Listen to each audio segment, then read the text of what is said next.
My name is Liz Hardy. I teach 3rd grade at Union Street, and I have been part of the assessment team this year. And I'm Janine McNamara. I'm Title I Reading, and I'm also on the assessment team. The first thing that we did for our team was to help our school get ready to do the kneecap assessments in September. Well, actually they start in October. So in September, we made sure that all classrooms had materials to practice using the release items.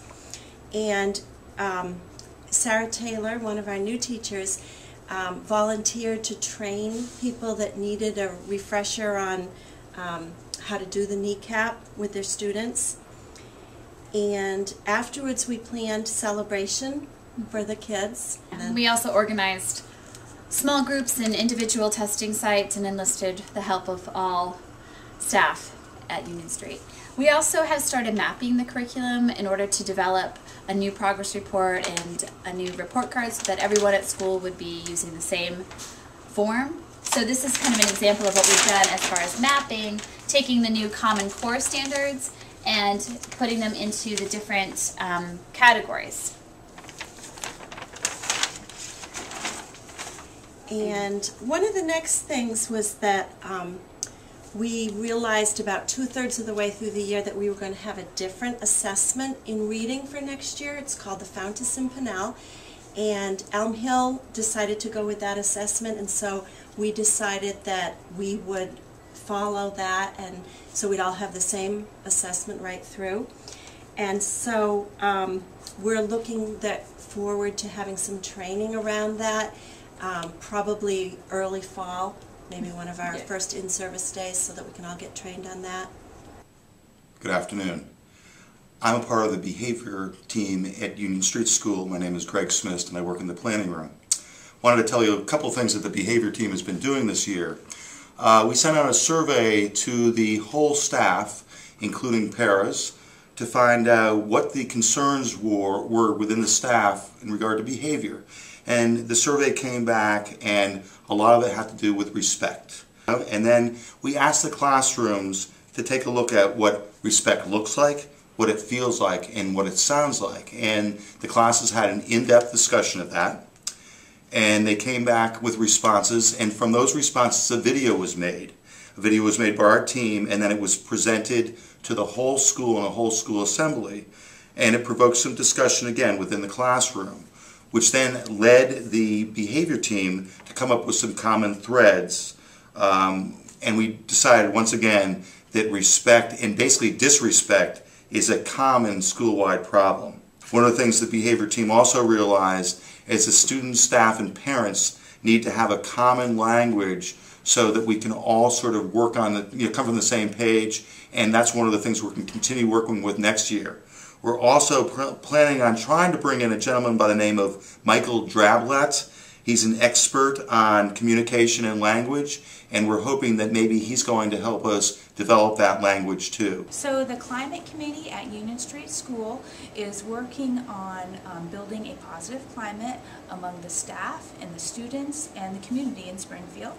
And this year we have worked really hard to generate building-wide meeting norms for Union Street staff, and we have involved the entire staff in discussions about the things that we would like to include in our norms.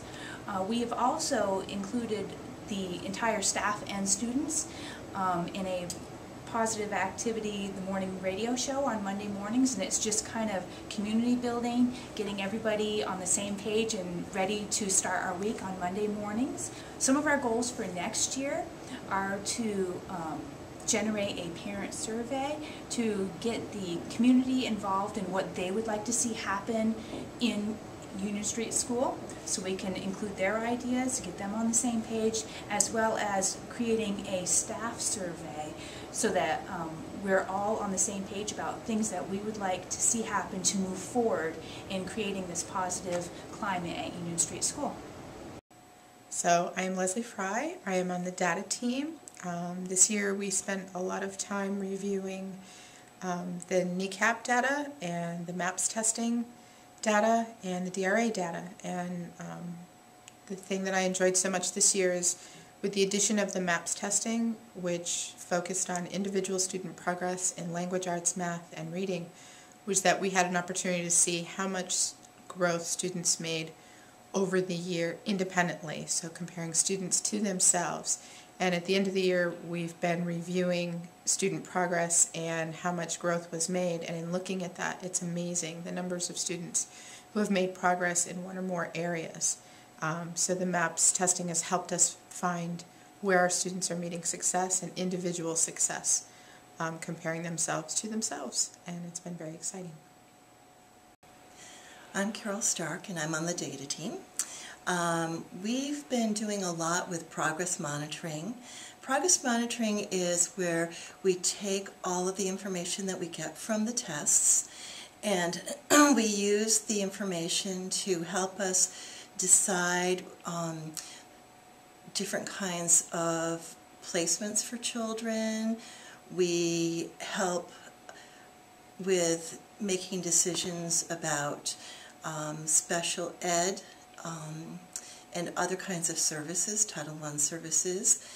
The classroom teachers use that also to help them make decisions as to what they're doing on a bigger scale than just their formative assessments.